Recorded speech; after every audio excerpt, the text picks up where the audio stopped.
Hey guys, welcome back to today's video. Today is Friday, September 18th, 2020, and today I'm going to be taking a look at a 2020 electoral map based off A-rated pollsters from 538.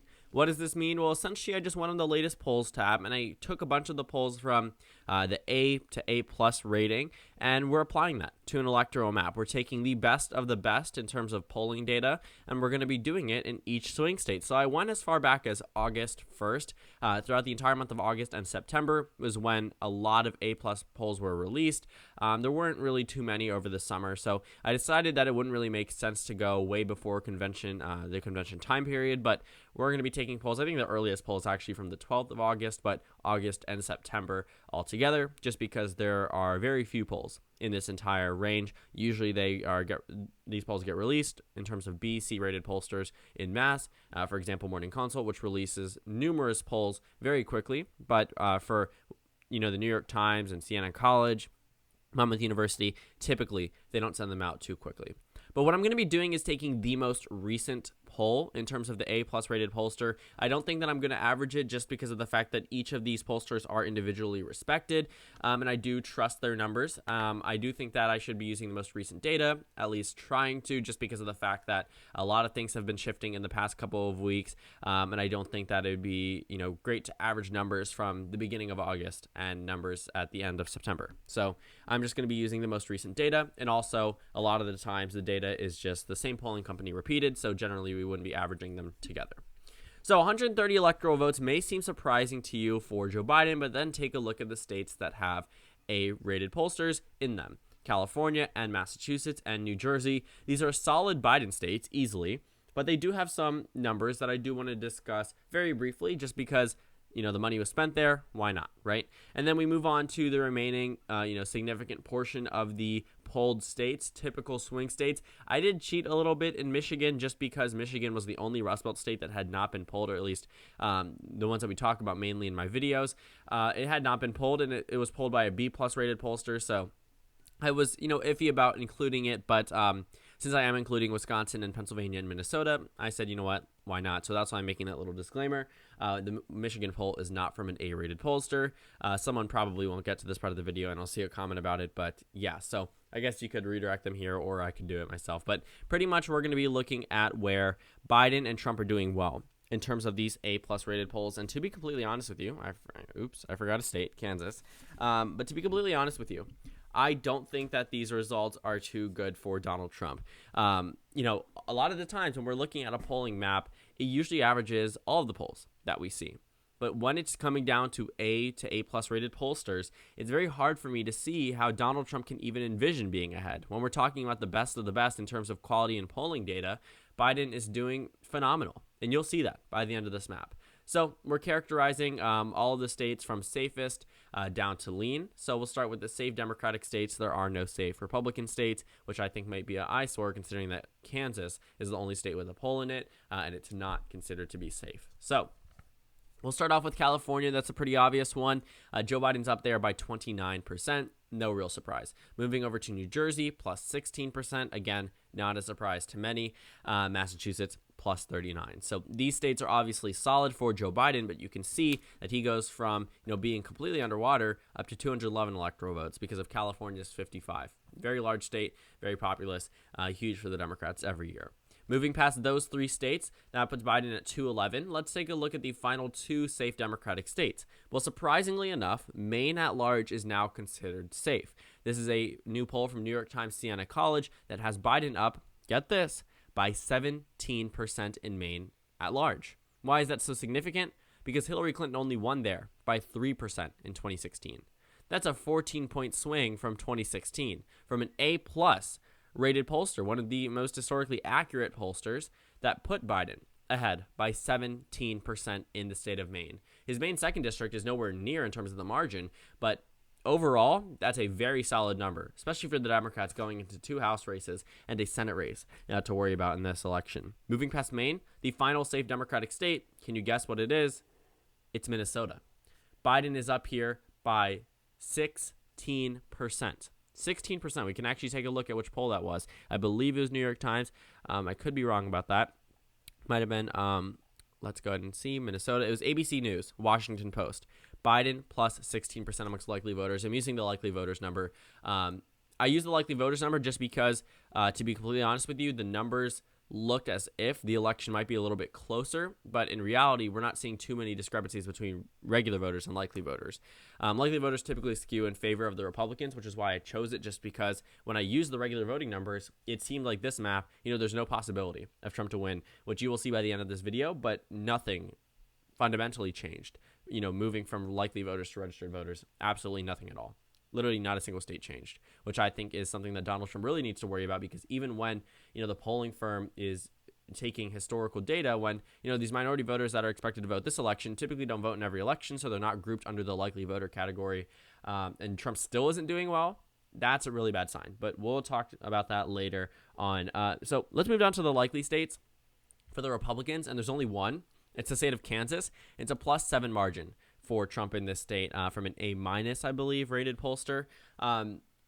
That's significant, to say the least. Kansas has a competitive Senate race, so I can see why national Democrats might be spending money, but there's no reason to think that this race should be remotely competitive on the presidential level. But if this is true, if Trump only wins there by 7% on Election Day, Biden's going to be sweeping the rest of the map, because that Kansas number is definitely a stickler. And that red wall that goes up across the country, solid Republican, right? Now, there's a crack in it in Nebraska's 2nd district, in Nebraska's 1st district, in Kansas, in Texas. So it's going to be very difficult for the GOP moving on if they aren't able to solidify that base, because that's what they rely on to win the election. So for the likely Democratic states, we have 4 states. I'm pretty sure you can guess the main 3. They're grouped together. They always vote together, and I think that pretty much gave it away, and it's the Rust Belt. So in these states, Wisconsin, Pennsylvania, and Michigan, Biden leads by a likely margin. Can you guess the closest one? Wisconsin. This is a state where Biden is up by 6%.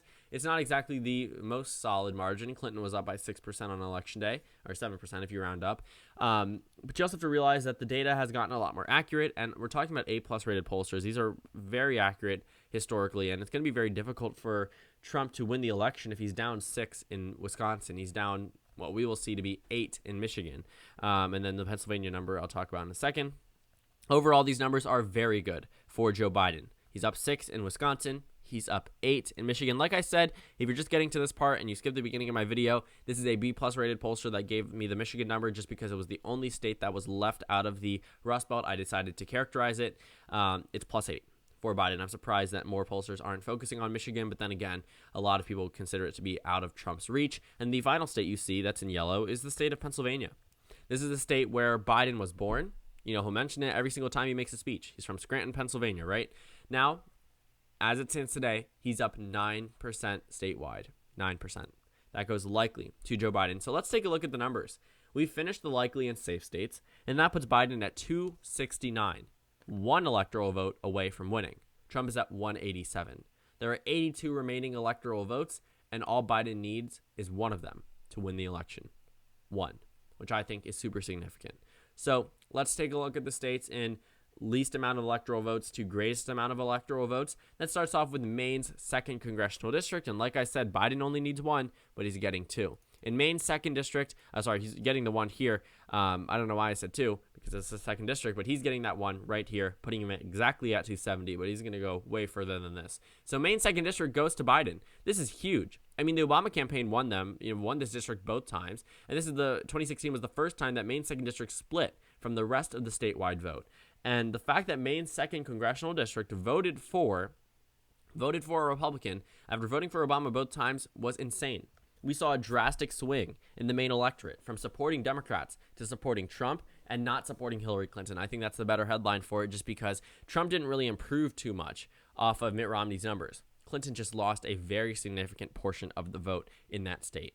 Now, Biden is expected to carry the state by 17%, and in Maine's 2nd congressional district, Biden is ahead by 2% in this district, a district that went to Trump by 10% in 2016. That's a 12-point swing in favor of the Democrats, and we saw, a 14-point swing statewide. That's matching it. Take a look at that Maine's 2nd House race, not looking good for the GOP there. And then the next state is the state of New Hampshire, where Biden is currently ahead by a mere 3%. I think that is, a little shaky for Joe Biden, considering that he needs to be leading by a larger margin. But at the same time, it's New Hampshire. It's typically a swing state. Honestly, I do expect it to, outperform the numbers that we're looking at right now. So I do expect Biden to win by a larger margin than 3% in this state. Looking at the next state in terms of electoral college order, it's the state of Nevada. And I'm stupid. I forgot a likely Democratic state. I don't know how I missed it, but I think it was pretty obvious. And it was the state of Arizona, where Biden is ahead by 9%. I don't know why I forgot it. If you want to see what it looked like before, I characterized the lean states. Biden won the election already based off likely and safe states. So, he didn't need that one electoral vote, but he absolutely got it. So moving past that, sorry about that. Arizona is a +9 margin for Joe Biden. But Nevada, Biden is only ahead by 4%. And honestly, it's very surprising to me to see Colorado, +12 for Biden, New Mexico +12 for Biden, Arizona +9 for Biden, and then Nevada is only +4. And the Trump campaign is probably going to make more for a play in Nevada than Arizona. But Nevada is typically a swing state.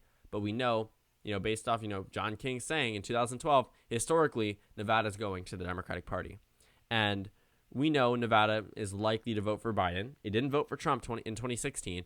And Trump definitely didn't expand his electorate. So it's very hard for Needham to see a situation where Trump is able to carry Nevada. Biden would have to royally screw up in the remainder of this election, which what we've seen, a lot of Republicans are expecting him to do, but the DNC didn't flop. His town hall last night didn't. There's so many things that the right-wing media really needs to happen in order for Trump to win the election, and just the Republican Party in general. And it's just not happening at this point. But, moving past that state, it's only 6 electoral votes. We have a couple of other states where Biden is actually leading by a larger margin than 4%. The next state is the state of North Carolina. 15 electoral votes. This poll was actually released today, and Biden's margin has narrowed down to a 1-point lead. 1%.